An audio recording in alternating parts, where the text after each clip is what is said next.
सभी को राधे राधे।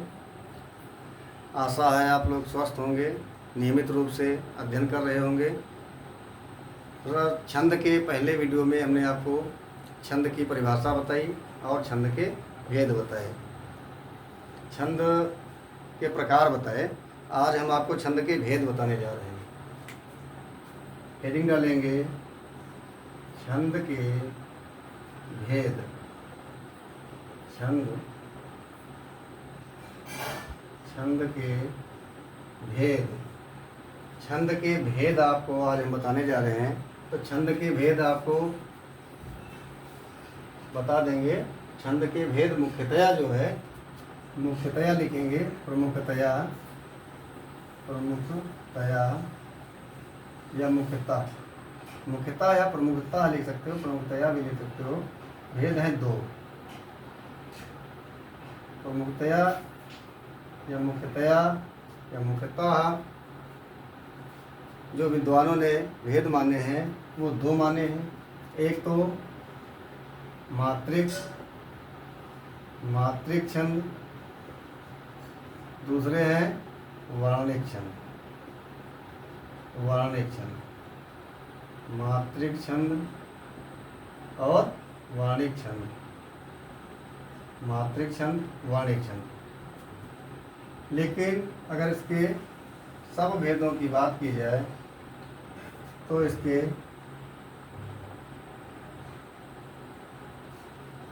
4 भेद हैं। 1, 2, 3 और 4। एक तो मात्रिक छंद, दूसरा है आपका वर्णिक छंद, वर्णिक छंद।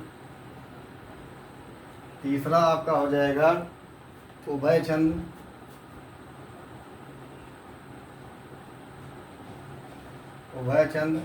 फिर है मुक्तक छंद। हमने आपको पहले वीडियो में बताया भी था, पुनः आपको बता दें। मात्रिक छंद में मात्राओं की गणना की जाती है, वर्णों की गणना की जाती है। उभय छंद में दोनों प्रकार के जो है टॉपिक हो सकते हैं, मात्रिक भी और वर्णिक भी। मुक्तक में मुक्त छंद रहता है। इसमें पहली लाइन और छंद की अंतिम लाइन कोई ज़रूरी नहीं है कि इनके वर्ण बराबर हों या मात्राएं बराबर हों, कम ज़्यादा हो सकती हैं। मात्रिक छंद की बात करेंगे तो मात्रिक छंद में कौन कौन से आते हैं? दोहा। मात्रिक छंद में दोहा, चौपाई, रोला, सोरठा। दोहा, चौपाई, रोला, सोरठा। दोहा, चौपाई, रोला, सोरठा। कुंडलिया, हरिगीतिका,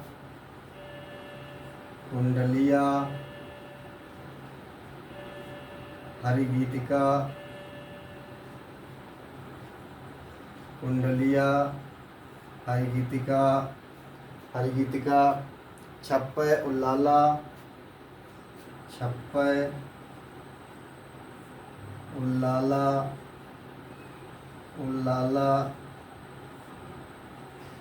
गीतिका और बरवय,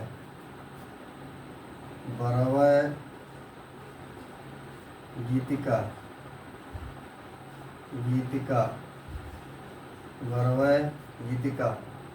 वर्णिक छंदों की बात करेंगे तो वर्णिक छंदों में बहुत सारे छंद होते हैं। छंद बहुत सारे होते हैं, इनमें से कुछ छंद आपको बताए जा रहे हैं। वर्णिक छंदों में इंद्रवज्रा, उपेंद्र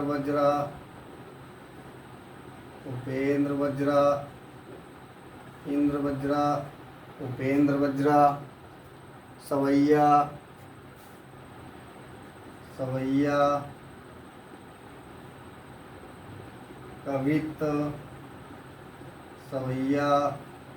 कवित, द्रुत विलंबित,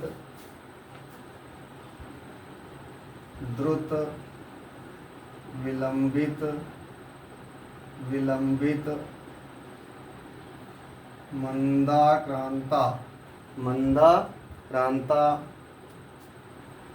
मंदा क्रांता, मंदाक्रांता। मंदाक्रांता के बाद में वसंत तिलका, मालिनी, वसंत वसंत तिलका, वसंत तिलका, मालिनी, मालिनी, वंशस्थ, भुजंग, शिखरणी, वंशस्थ, शिखरणी, शिखरणी, वंशस्थ, शिखरणी, तोटक, तोटक, त्रोटक कहीं कहीं भी लिखा होता है, तोटक। ये आपके हो गए क्या, वाणिक छंद। और मुक्तक छंद में मनहर, मनहरण, मनहर लिख लेंगे, मनहर कवित्व, मनहरण सवैया होता है। इस प्रकार से आपने देखा, आपके मात्रिक छंदों की बात की गई। प्रमुखतया छंद दो प्रकार के, मात्रिक और वाणिक। मात्रिक छंद दोहा, चौपाई, रोला, चोरठा, कुंडलिया, हरगीतिका, छप्पय, उल्लाला, भरवय, गीतिका। वाणिक छंदों की बात करेंगे, इंद्र वज्रा, उपेंद्र वज्रा, सवैया, कवित्र, द्रुत विलंबित, मंदाक्रांता, वसंत तिलका, मालिनी, वंशात, शिखरणी, तोटक और मनहर मुक्तक छंद में आ गया। आप स्क्रीनशॉट ले लीजिए, फिर हम आगे बढ़ते हैं।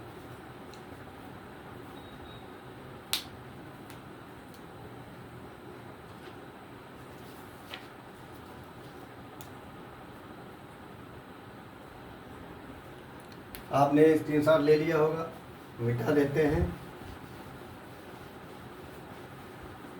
स्क्रीनशॉट ले लिया होगा आपने, अब हम इसको मिटा देते हैं।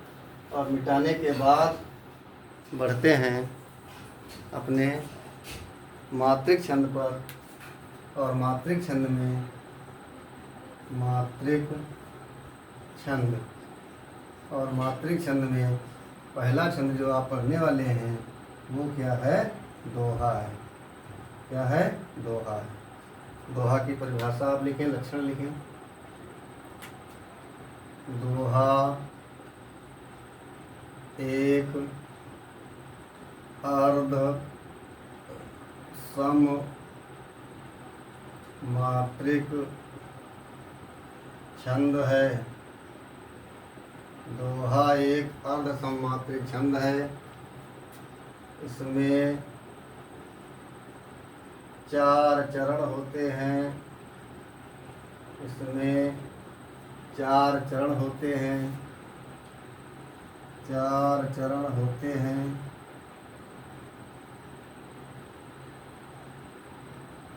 प्रथम व तीसरे चरण में, प्रथम व तीसरे चरण में 13 मात्राएं तथा दूसरे और चौथे चरण में, चौथे चरण में 11 मात्राएं होती हैं, होती हैं। दोहा एक अर्ध सममात्रिक छंद है। इसमें 4 चरण होते हैं। प्रथम व तीसरे चरण में 13 मात्राएं तथा दूसरे और चौथे चरण में 11 मात्राएं होती हैं। आप बात करेंगे उदाहरण की, बात करेंगे उदाहरण की। उदाहरण लिखिए। उदाहरण में दोहा लिख लीजिए।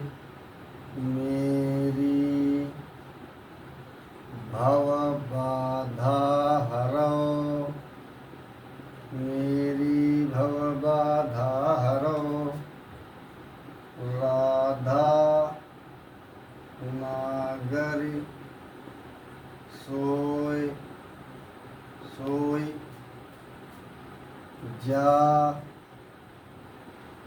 तन की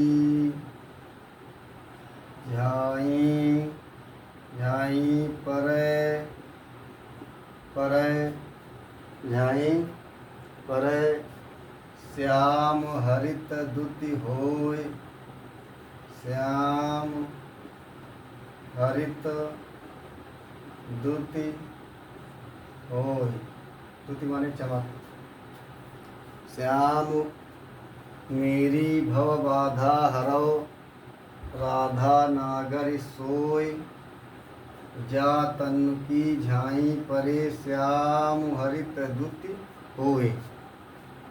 इसमें मात्राओं की गणना कर लीजिए। मेरी में कहने में समय लग रहा है, में कहने में समय लग रहा है। इसमें आवाज़ आ रही एक ही।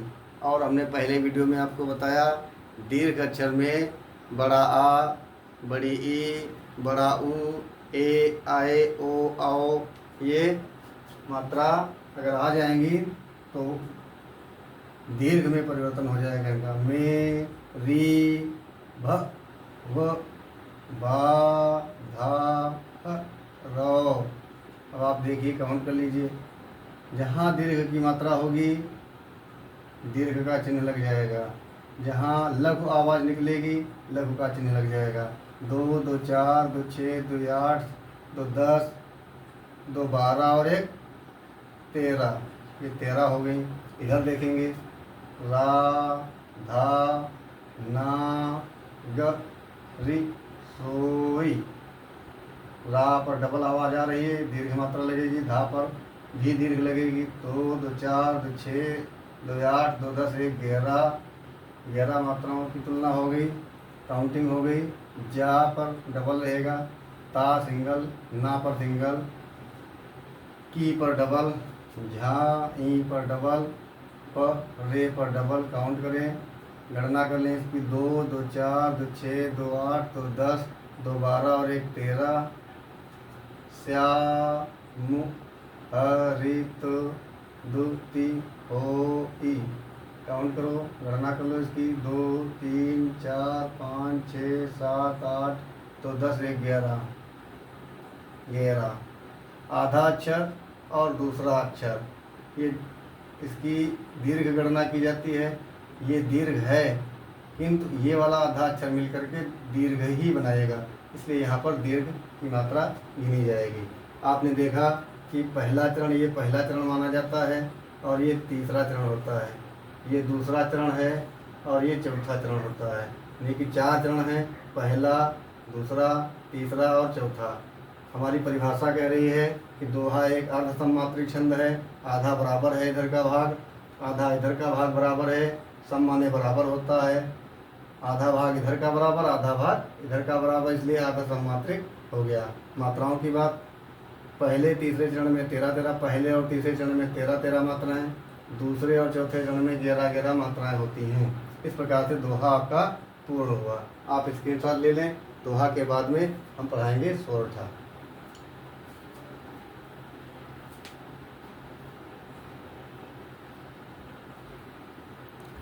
आपने स्क्रीनशॉट ले लिया होगा। अब हम पढ़ाते हैं सोरठा आपको।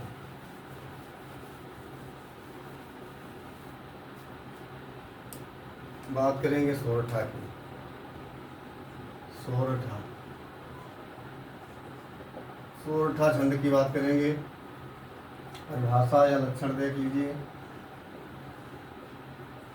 परिभाषा या लक्षण, सोरठा एक अर्ध सममात्रिक छंद है। सोरठा एक अर्ध सममात्रिक छंद है। अर्ध में धाम बना करके भी लिख सकते हैं, ऐसे भी लिख सकते हैं। अर्ध सममात्रिक छंद है। इसमें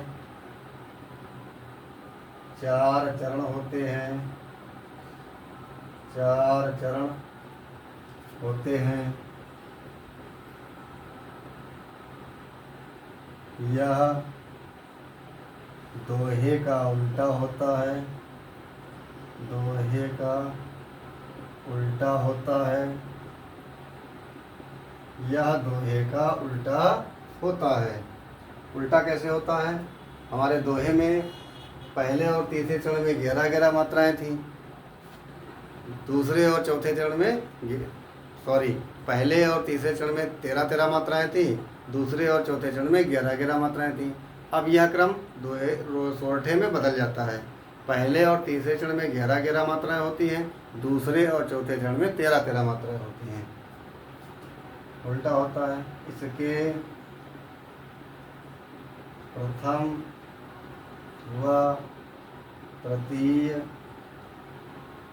चरण में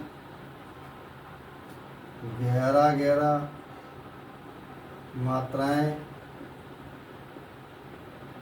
तथा द्वितीय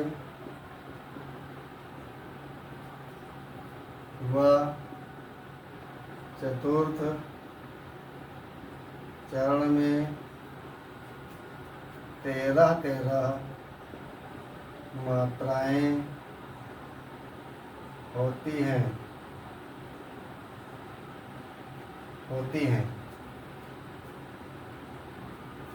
पहले और तीसरे चरण में 11-11 मात्राएं, दूसरे और चौथे चरण में 13-13 मात्राएं होती हैं। दोहा एक अर्धसममात्रिक छंद है। इसमें 4 चरण होते हैं। यह दोहे का उल्टा होता है। सोरठा एक सममात्रिक छंद है। मैंने दोहा बोल दिया है, माफ़ी चाहेंगे। सोरठा एक अर्धसममात्रिक छंद है। इसमें 4 चरण होते हैं। यह दोहे का उल्टा होता है। इसके प्रथम व तृतीय चरण में 11-11 मात्राएं तथा द्वितीय व चतुर्थ चरण में 13-13 मात्राएं होती हैं। आइए उदाहरण दे करके समझते हैं। उदाहरण से समझते हैं। उदाहरण देखिए। उदाहरण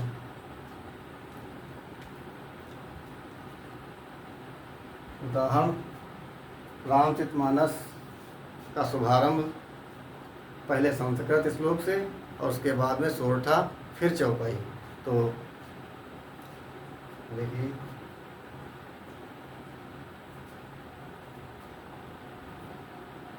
जो सुमिरत सिद्धि होय गणनायक करिवर वदन।